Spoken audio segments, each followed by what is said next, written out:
Salut les petits potes, c'est Galaded, j'espère que vous allez bien. Aujourd'hui on se retrouve pour la vidéo bilan de lecture de l'été. En vrai je suis vraiment contente de la faire parce que il était temps. La rentrée est déjà là et j'avais toujours pas fait mon bilan de lecture de l'été. Je suis plutôt assez contente de moi parce que ça faisait un moment en fait que j'étais en stand-by, même au niveau de l'écriture, au niveau de la lecture. Là j'ai vraiment bien repris des habitudes de lecture assez régulières.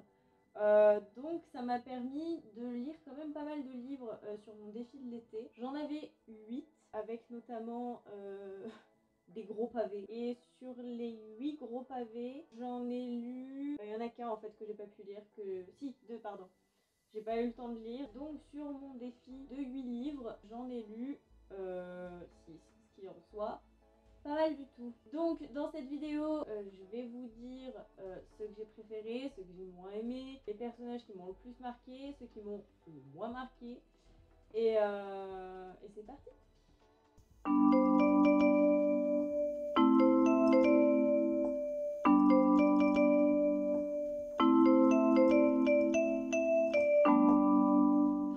Je vais commencer par vous faire un petit récap de la liste qui était pas très longue mais j'avais prévu le coup. On commence avec la duologie Six of Crows que j'avais toujours pas lu. J'ai lu seulement le premier tome, j'ai pas eu le temps de lire le second. Ensuite on a Nietzsche, Ainsi parlait Zarathustra. J'avais envie de lire un peu de philo. J'ai lu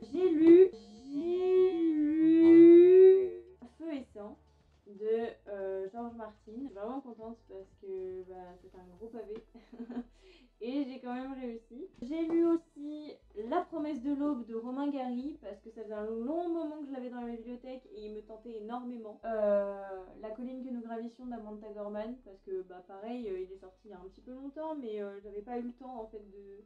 J'avais tellement de choses à faire que j'avais plus le temps de lire. Et enfin, j'ai lu la BD Les Artilleuses.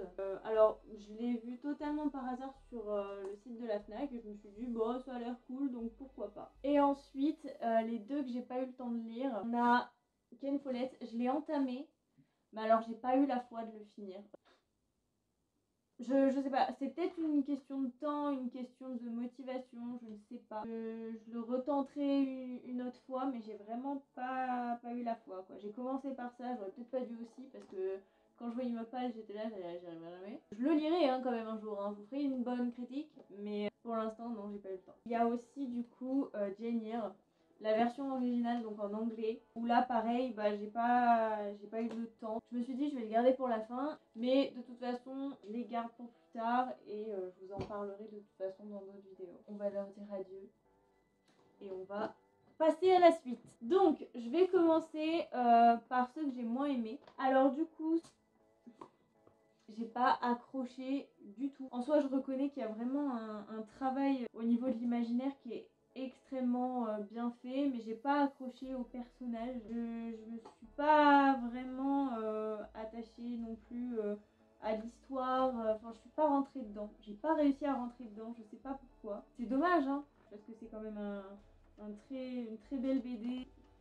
J'ai pas accroché. Après, ça peut vous intéresser vous, donc je vais vous faire un petit résumé quand même. Donc, les artilleuses, en fait, le plot, c'est notre monde et le monde féerique c'est rallié. On vit tous en communauté, c'est génial et tout. Et il y a 3 braqueuses qui volent dans un coffre à la banque la sigillaire pour la donner à leur commanditaire. Sauf qu'en fait, elle est convoitée par beaucoup de monde. Et donc, on suit leur folle course-poursuite à travers Paris. Allez le trouver, lisez-le. Si vous l'avez lu et que vous l'avez aimé, dites-moi en commentaire votre avis. Et puis voilà. Ensuite, globalement, c'est la seule lecture que j'ai pas accroché. Sinon après toutes les autres, je vais pas vous faire une vidéo d'une heure à vous raconter toutes mes lectures de l'été, mais je vous ai fait mon petit top 3. On commence avec La promesse de l'aube de Romain Gary. Il m'a transcendée. C'est une autobiographie qui raconte toute son enfance, la vocation d'être écrivain, sa relation très fusionnelle avec sa mère qui l'a élevée toute seule. Je trouve ça incroyable. Déjà j'ai beaucoup aimé la relation mère-fils qui est vraiment très spéciale. Et aussi toute son épopée pour devenir écrivain, cette ambition qu'il a pris comme ça très jeune et tout le travail, toutes les heures passées à écrire, à travailler son style, à chercher à être un des plus grands auteurs de sa génération. Si vous avez envie d'écrire vous-même, il est vraiment très intéressant. En tout cas, en tant qu'écrivain, j'ai beaucoup aimé ce ressenti, ce témoignage, vraiment, parce que c'est vraiment un témoignage, surtout le parcours initiatique en tant qu'écrivain. Donc je le conseille vraiment, celui-là, parce qu'au-delà d'être un classique, c'est vraiment une leçon de vie, je trouve, sincèrement, réellement. Mon deuxième préféré, c'est Feu et Sang. En vrai, à la base, il faut savoir que j'ai pas du tout suivi Game of Thrones. Je suis un peu une fragile et je crains un peu le sang. Donc Game of Thrones, la série, c'est pas pour moi. Mais je m'étais dit, faut que je le lise quand même, parce que c'est quand même un classique aujourd'hui. Enfin, moi j'estime que c'est un classique, en tout cas, après je suis un peu personne pour estimer que c'est un classique, mais je le dis, en tout cas pour moi c'est un classique de la fantasy. Mais je voulais pas commencer par 15, 16, je crois qu'il y en a 17 d'ailleurs, tomes de Game of Thrones, enfin c'était colossal. Et là en fait quand Feu et Sang est sorti, je me suis dit pourquoi pas, c'est un tome, ça se lit.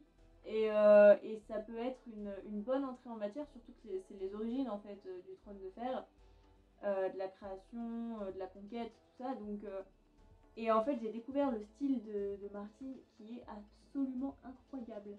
Enfin, j'adore sa plume, elle glisse comme de l'eau, quoi. C'est le côté en fait de la narration d'historien que j'aime beaucoup parce que du coup, dans un univers fantasy, euh, ça donne un côté encore plus concret et réel. Et ça permet vraiment de rentrer dedans et de découvrir un monde totalement incroyable, avec des souverains incroyables et des intrigues incroyables. Voilà, donc celui-là aussi je le conseille pour ceux pareils qui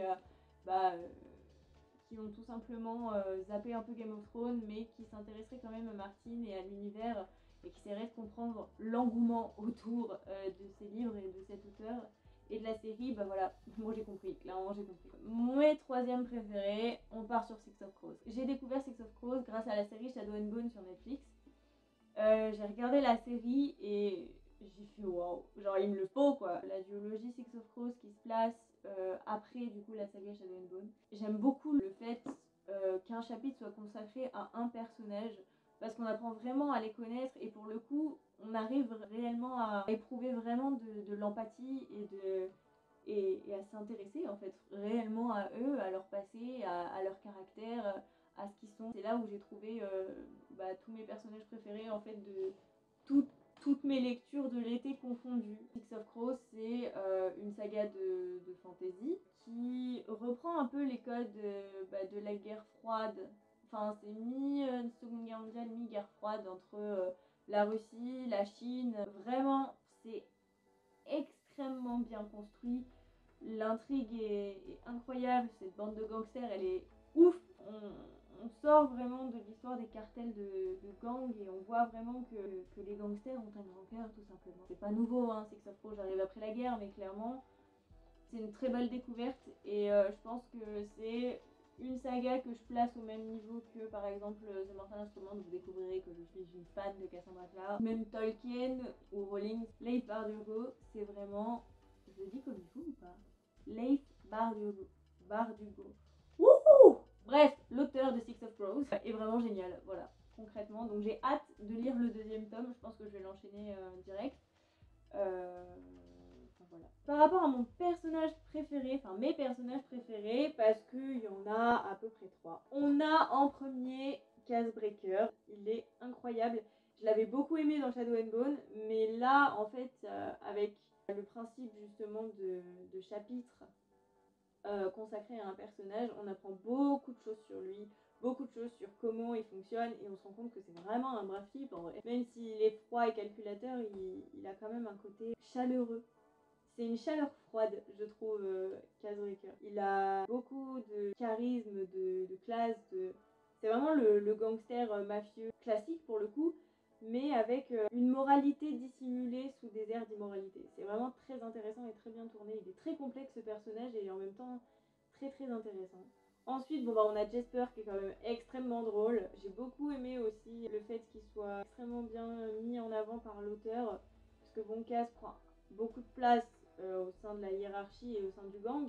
Mais Jesper, je trouve qu'il est vraiment aussi un élément principal dans le sens où sans Jesper, les fesses de Case auraient été bon nombre de fois mise à l'épreuve, quoi. Et mon troisième personnage préféré, toujours dans Six of Crows, c'est Nina. Elle est extrêmement engagée pour sa cause. Nina, elle est extrêmement engagée pour la justice. Elle est très féministe aussi. On voit vraiment que c'est une personnalité extrêmement forte. Elle a des idées très arrêtées et elle les défend en se battant pour le coup.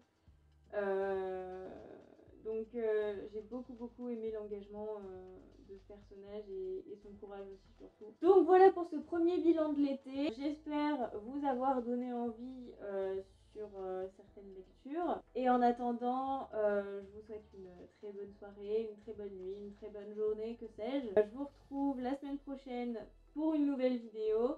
Des bisous et prenez soin de vous.